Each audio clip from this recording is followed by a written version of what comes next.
We, the jury, find the defendant, Jonathan Tiarina, not guilty of the offense of capital murder as charged in count 1 of the indictment. Jonathan Tiarina walking away a free man tonight. He and 5 other men charged with the killing of Takai Michael outside of a Northeast Side hookah bar 2 years ago. You could see the tears in his eyes there after that verdict. After 5 hours of deliberation, the jury determined there was not enough evidence to convict Tiarina of capital murder. Meanwhile, the 5 other suspects all took plea deals in this case and did not go to trial. A worldwide tech outage being felt right here in San Antonio. You look at this video. It shows the scene at San Antonio International. Delays, cancellations at our airport today. Airports weren't the only thing affected either. Texas DPS closed today. Banks saw issues. It all stemmed from an update to computers running Microsoft Windows. That update came from cybersecurity firm CrowdStrike. The firm scrambling to get all systems back online, and they want to be clear. This was not a cyber attack. And actually, coming up at 6:30, we're going to speak with a professor from UTSA who works in the information systems and cybersecurity department. He can explain what happened, if there's anything you can do to protect yourself in case there's a next time. Well, there is no way to prepare your mind for your car being stolen. Take a look at this interactive map that we have on our website right now. All of these orange dots represent the 19,000 cars that were stolen from San Antonians within the last year. Tonight, Katrina Weber shows us what to do if your car is stolen and what police do about getting it back. It's a different location, but the story is the same for San Antonio police. A call about a stolen car. I already opened in my truck. You see his hand? In this case, it's actually a pickup belonging to Joxan Valdez. Take a look and my truck was not there no more. Yeah. What were your thoughts at that moment? I don't know. I was just shocked. Once the shock wore off, Valdez took an important first step by reporting it to police.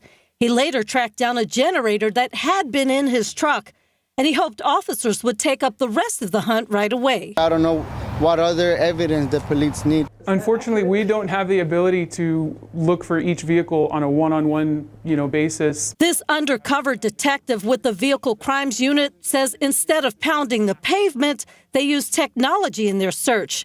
In the last year, they had nearly 19,000 cars reported stolen. All of that information is put into a database. Then license plate readers inside patrol cars help with the rest.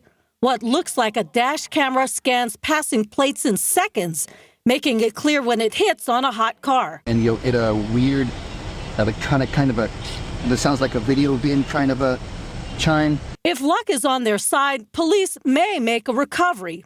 To improve the chances, though, they say car theft victims should be ready with as much information as possible. If there's any maybe GPS trackers in your vehicle, that information is useful to us. Even better than solving a stolen car case, police say, is preventing it from happening in the first place. They say you should avoid parking in isolated areas. Also, lock your doors and use steering wheel locks.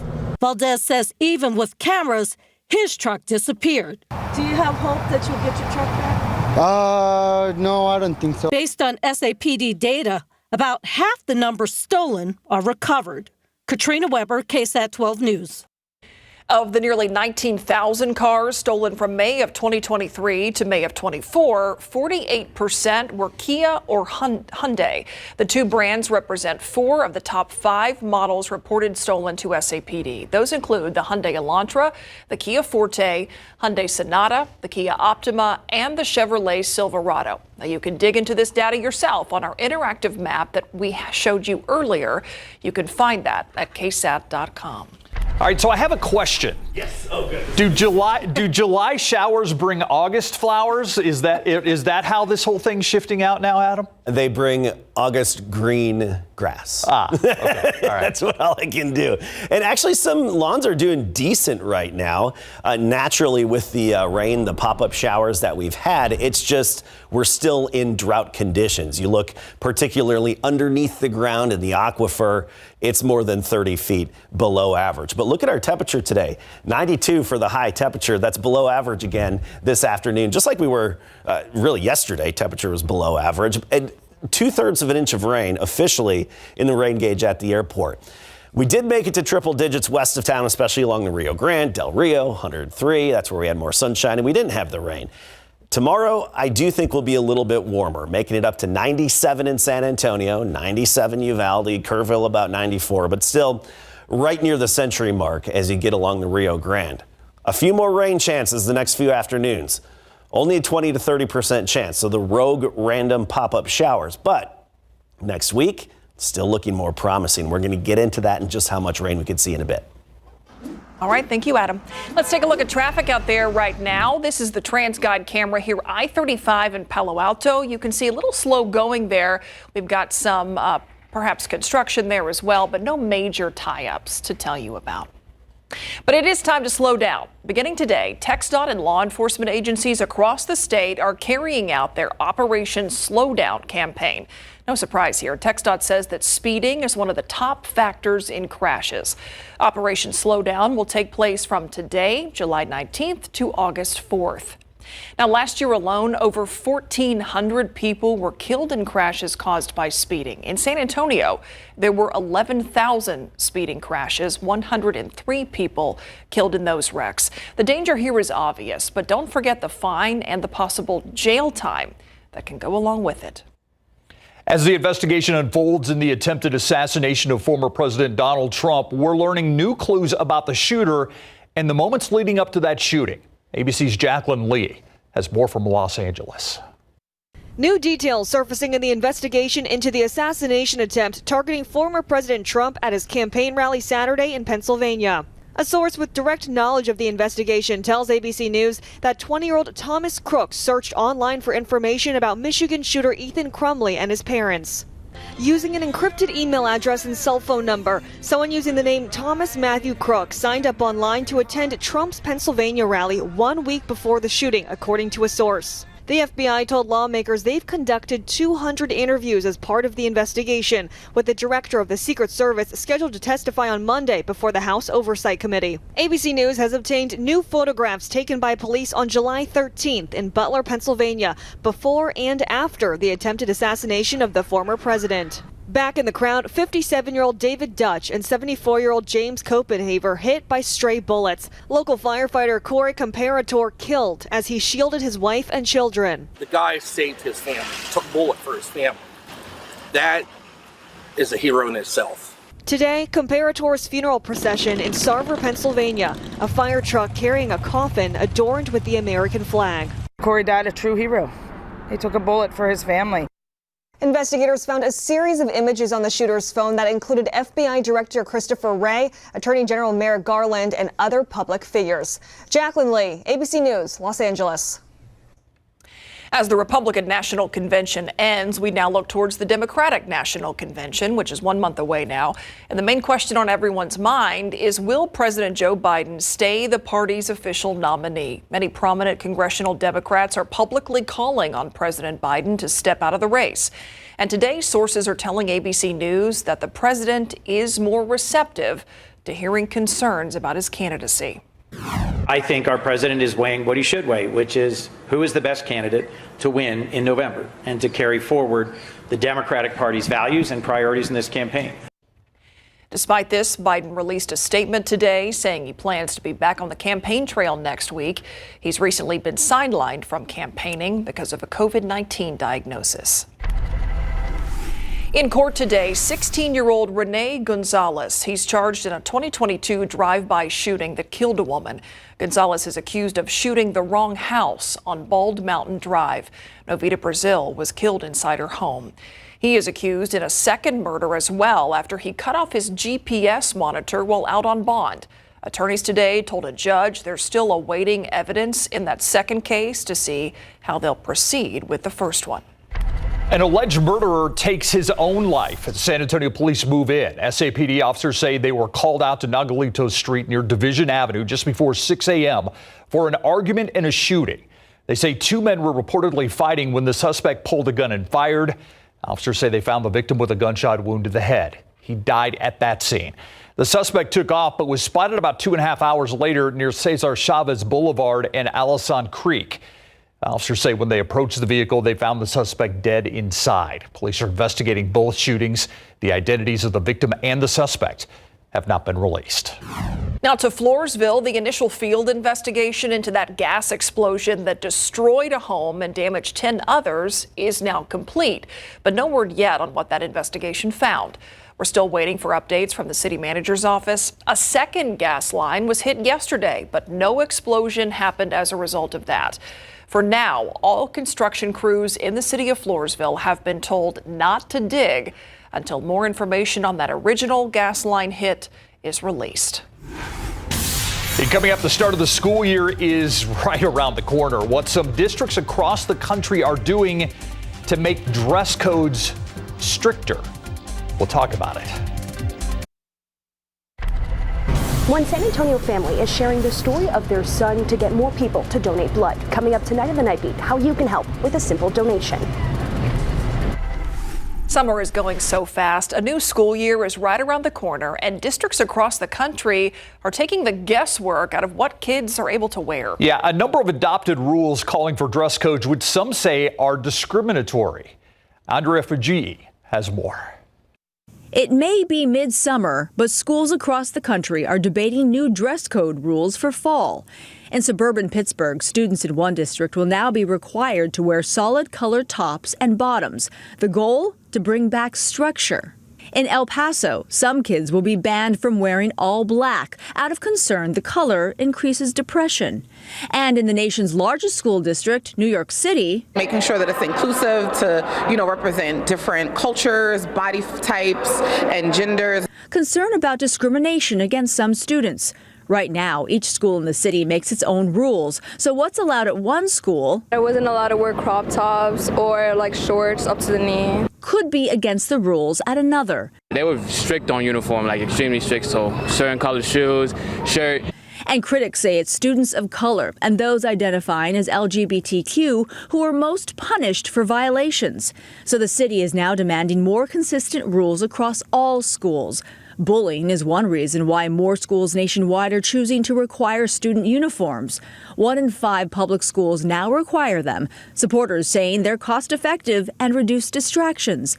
But they're far from a perfect solution. A recent study found girls are nearly 10% less likely to get enough exercise if they wear uniforms, because the formal outfits can be physically limiting. In the wake of the pandemic, some districts, including Indianapolis, have gone the other way, relaxing dress codes. Supporters saying kids shouldn't have to miss class because they're wearing the wrong outfit. Andrea Fujii, ABC News, New York. We're already talking about back to school, but it does not feel like back to school, much less mid-July. Yeah. And that's not bad. You know what? I mean, the rain chances that we've got, the lower temperatures. Let's just enjoy it while we can. A+. Yes, this isn't your typical July heat and nothing but blue sky and sunshine. I like this kind of July weather pattern. This is a good kind of July weather pattern that puts me in a good mood. I like to talk about the rain chances. Now this weekend, it's just going to be isolated. A few pop-up random rogue showers, kind of like what we had earlier today. And speaking of earlier today, coming up at 6:45, at that point, I'll get into the details of just how much rain fell and where and what the difference just a few miles made in terms of the accumulation. More widespread rain as we get into next week. Next week is still looking better for those rain chances and more numerous showers and even some thunderstorms. Temperatures consequently dropping below average next week. Okay. Let's get into Authority Radar. Nothing locally here in San Antonio. You go south down I-35, and that's where we have a new downpour.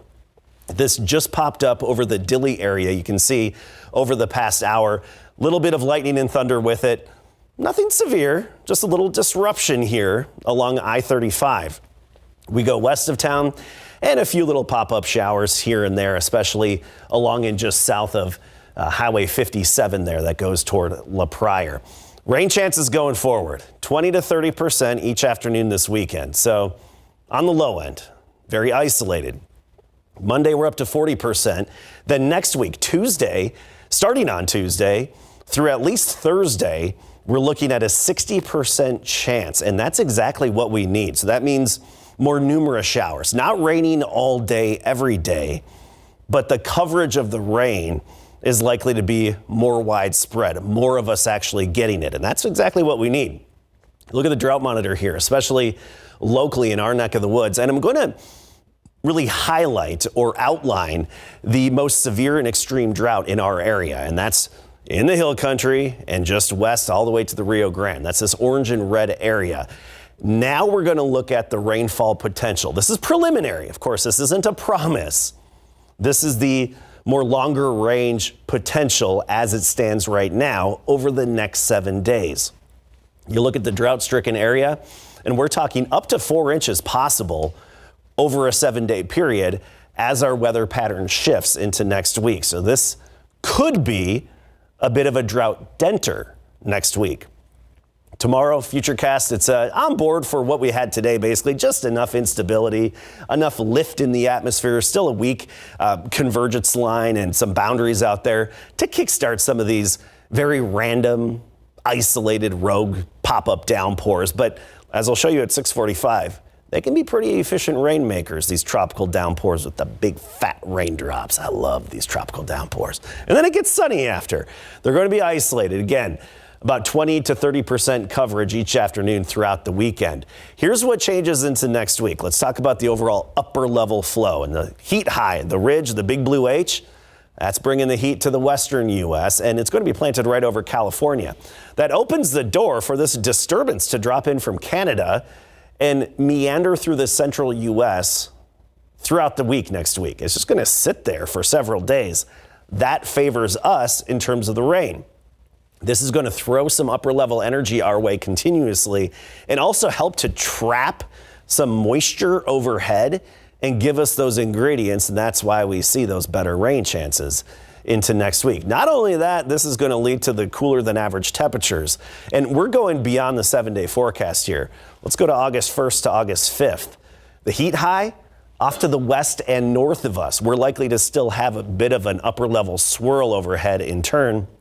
Cooler than average temperatures in that time period for the end of the month and even on into early August. That's what's favored right now. So not your typical July forecast. You see those raindrops and the percentages on the screen. I can get used to this type of July forecast, don't get me wrong, but we're talking upper 80s for highs for a good chunk of next week. And the average is 95 right now. Yeah, 95 climbing to 96 soon. Yeah, below average is not bad. We'll take it. Yeah, thanks, Adam. All right, this guy was an all-star last year. This year, he didn't even make it to the all-star break, Larry. No, so Josh Young with the Texas Rangers, opening week, he played 4 games, and in that 4th game, he suffered a fractured right wrist when he was hit by a pitch. He was only supposed to be out 8 to 10 weeks, but he's still not playing. So when will he return to the Rangers and the Spurs? They are back in action tonight in Las Vegas. Coming up.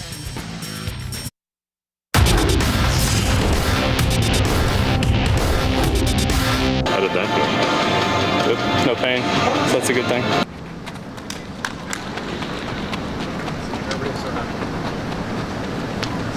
Third baseman Josh Young is on the comeback trail for the Texas Rangers in Big Board Sports. Winners of 4 in a row. The Spurs will put that streak on the line tonight in Las Vegas when they face the summer 76ers. The Spurs won their final game in Cali, and then they've reeled off 3 straight dubs in Vegas. Spurs second-year guard forward C.D. Sissoko is averaging 9 points per game, while bringing it on the defensive end. When it comes to playing with the Spurs, he's the most experienced guy on the Summer League roster, and he's the team leader. Yeah, I mean, that's my second Summer League. Of course, I got I got stuff that I did last year that I don't want to make the same mistake, I would say that. But now, of course, I'm the one who has the most time with the Spurs and stuff like that. So I got to show the rookies and I got to show the other players that we're all in the same boat, kind of. And just play hard, have fun, respect the game, respect the people outside, respect the people that work here for us. And, that's the Spurs way.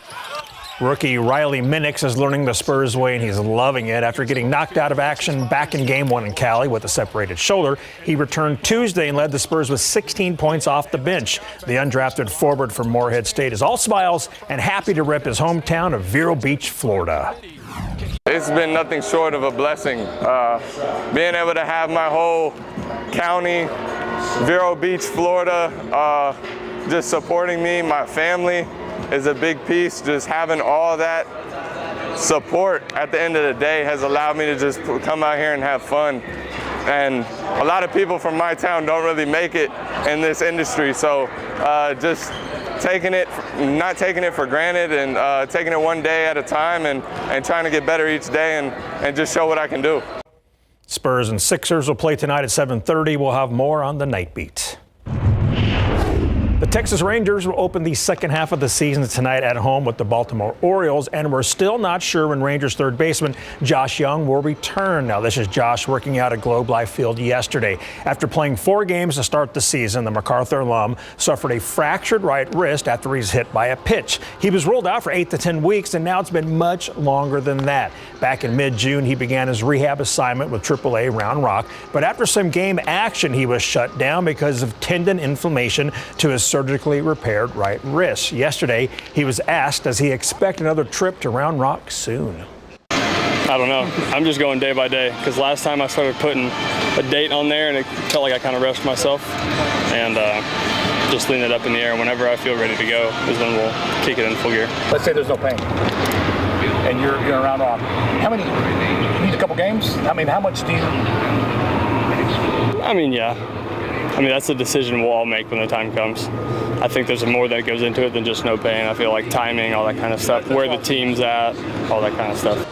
Your Braunfels High School alum and Orioles infielder Jordan Westberg is ready to shine for his family and friends. Westberg is 25 years old and fresh off his first All-Star game appearance. He's a huge reason why the O's are first in the AL East with one of the top records in baseball. I wonder if those guys know each other. I bet they do. I bet they do too, yeah, I'm pretty sure. Yeah, thanks, Larry. You got it. Coming up next, a deeper explanation of that worldwide tech outage. How did that happen? Our KSAT Q&A is next.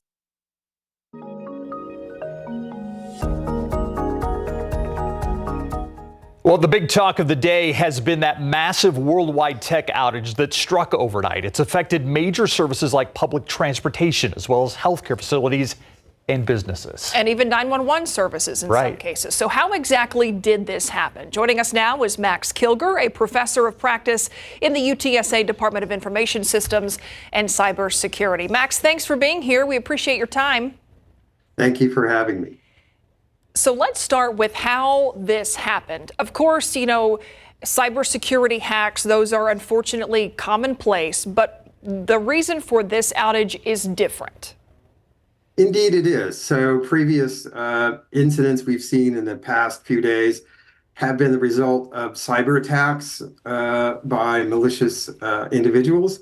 In this case, it was simply a bug or misconfiguration in a file that is used by a very major cybersecurity firm to protect enterprise level systems.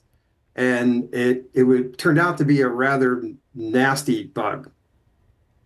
There should be some sort of testing, though, that's done before this, right? I mean, it somehow had to pass protocols before it actually made it as this update.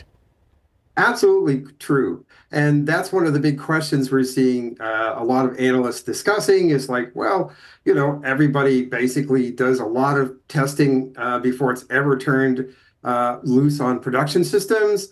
And there's been, pretty much just crickets about whether that, how much testing there was, what was it tested on, et cetera. So there are a lot of questions tonight that remain unanswered about that.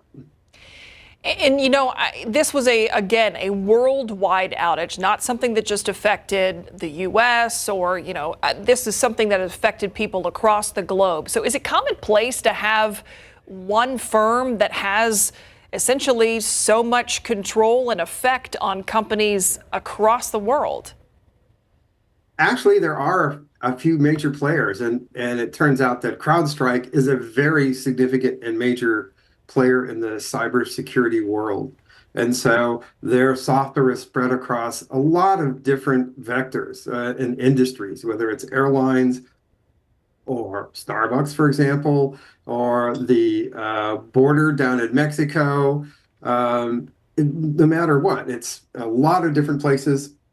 And when you see an event like this, the analysts I've talked to have suggested, and I agree with them, is probably the largest IT outage ever in history. Wow. All right, I have a more personal question here because we've seen a lot of things. Obviously, there are differences, but we had Spectrum Cable had a big problem, last week. We saw AT&T have a problem in the past. We've seen a lot Ticketmaster, a lot of different problems that are happening. As a consumer out there, is there kind of a rule of thumb to what we should be doing to protect ourselves? Well, most of those events that you have mentioned involve malicious online cyber criminals who basically breached systems or planted malware, and the usual rules of eat your vegetables, talking about changing your passwords and all those other things can help protect you. In this case, it really is a configuration issue on the part of these of CrowdStrike. And so protecting yourself against an event like this is much, much harder. I mean, so for example, if you're flying, you might be able to put together a plan B, which is a lot of what some people did, which is like, oh, it's like 10 hours to drive instead of, an hour and a half to fly. We'll try that. But there are a lot of other situations where there are just not very many attractive alternatives. And so preparing yourself for this is not always going to be very effective. So a hack was not the case for CrowdStrike, but again, we have seen so many where that is the situation. So we're at the mercy of a lot of these companies and technology, whether we like it or not. That's 2024. But if there is an instance where data has been compromised, personal information is out there as the result of a hack, what should somebody do in that case to make sure that they're watching their credit score, the information like that could potentially be violated?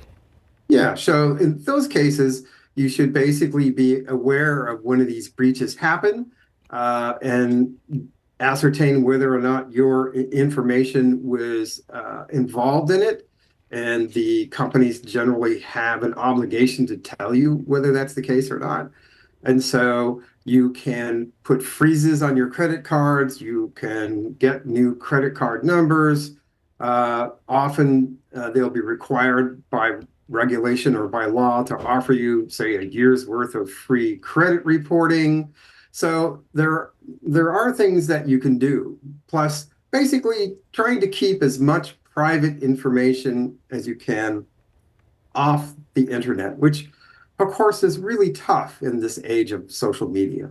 Yeah, absolutely. And with all the different people wanting you to give them information on different things, it's almost like, forget buyer beware. It's almost like user beware when it comes to the internet and some of these things that pop up and ask you all these different questions.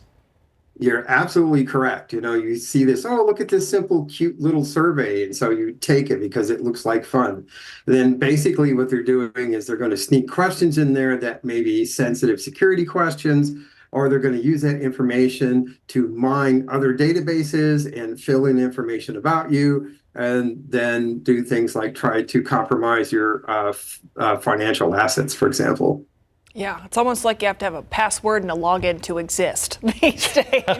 Max Kilger That's with about you. it. Yeah, right? Max, thanks so much from UTSA. We really appreciate your time. Not a problem. Thank you, Professor. Yeah, have a great weekend. All right, still ahead here on the news at 6. Do you have a favorite kind of ice cream? Willing to try something new? In our Friday Finds, we're introducing you to some new ice creams that you might not have heard of before.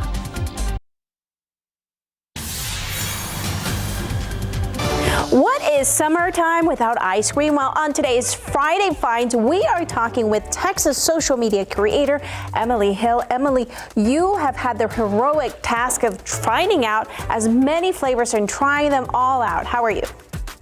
Hey, I'm doing great. Yeah, ice cream is one of my favorite things to talk about. So first, let's talk about Bluebell. Everyone's talking about the new flavor. I'm hearing it's a hit. Oh my gosh, yes. The new flavor is cookies and cream cheesecake. It just dropped this last week. It's already in H-E-B in pints and half gallons. It's kind of like cookies and cream ice cream, but with a cheesecake base ice cream flavor, and also some cheesecake chunks in there. So it's pretty good. You guys need to check it out. All right, let's talk about affordable brands, some Texas homemade brands. What are you finding? Yeah, I mean, so the most affordable is going to be Creamy Creations at H-E-B, and they have a Texas campfire flavor that I think is just perfect for summer. It's a chocolate base with kind of a chocolate s'mores ice cream with peanut butter cups in it. So that's a great one. There's also Teo Gelato is a local Texas brand I really recommend. It's going to run you around $5 a pint, but it's high quality gelato and it's really amazing. Okay, and like we mentioned, you have been really doing your ice cream homework, and you have found a few brands that maybe we're not so familiar with, but we should try.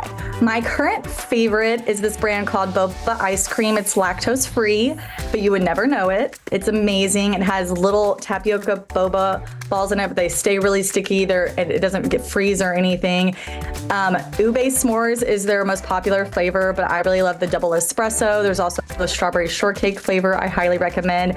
I am buzzing about this, and that is currently in H-E-B. All right, well, thank you so much, Emily, for sacrificing all those calories to bring us this report. You can follow her on Instagram at Texas Grocery Finds Emily. Patty Santos, KSAT 12 News. Boba this, boba that. No, thank you. You wouldn't try either of those? I mean, I'd try it, but I'm not into it. What's your favorite ice cream? I'm going to say cookie dough ice cream. I'm more of a sorbet guy myself. Yeah. Mango sorbet. Sorbet. I like sherbet. I know it's like people are like sherbet's good. Like a good orange sherbet. Yeah. Oh, a Sherbet's rainbow good. sherbet. Yeah. Reminds me of my childhood. I always had the Then you sherbet. save the container, use it for leftovers later. That's right. Exactly. Hey, today below average, 92 our high. The average high is 95. And so far, 100-degree days, 12 this year, which is a fraction of what we had by this time last year. Notice next week, upper 90s. We're going to talk about rain chances in a bit. Car thefts on the rise in San Antonio, and police say if you become a car theft victim, report it immediately. When you do report it, give police every detail possible. Model, color, license plate number, and if your car has GPS tracking installed. From May of 2023 to May of 2024, 19,000 cars were reported stolen in San Antonio. Such a big issue in so many neighborhoods. All right, TxDOT and local law enforcement agencies across the state working for their Operation Slowdown campaign. More than 11,000 speeding crashes were reported across Texas last year. You could face a fine and possibly even license suspension if you're caught speeding. I read that and I saw Slowdown. I thought maybe they were talking about my read I was going to do taxi when they go, what does the yellow light stand for? And it's like, slow down. He goes, what does a yellow? Yeah. So, I wish that would have. Sorry. That would have been classic. Yeah. It's Friday around here. Can you tell? Yeah. It is. That's why my computer's taking a little while. So I'm going to stall us for a second on this radar screen. Okay. I could talk about a lot of things. Tell you about my favorite taxi. To go back and, Ice creams. We're talking about ice creams. I like ones with caramel. We spent a lot of time. We did. That's good. Yeah, because I like, the gooey but cold caramel. It's not frozen solid. You're a caramel guy? Well, I call it caramel too. Okay. That's the thing. Okay. That's a whole different debate. I'm a switch hitter with caramel and caramel. Listen, if your computer fails, we could go on. So just let us know. Oh, gosh, it'd be so easy. The ice cream cast. We need some spree search here. We got to do some spree search and make it a thing. There we go. Spree search. Yep, spree search. I copyright Adam Caskey 2024, by the way. I did come up with that. It's not often. I have a good one. So Dilley has one little downpour here with the lightning and thunder associated with it. No hail, nothing to worry about. Just a good soaker, good tropical downpour, quick splash and dash. This one's lasting a little bit longer than they typically do in this situation, but it's good to see this disrupting travel probably a little bit along I-35 there around Dilley.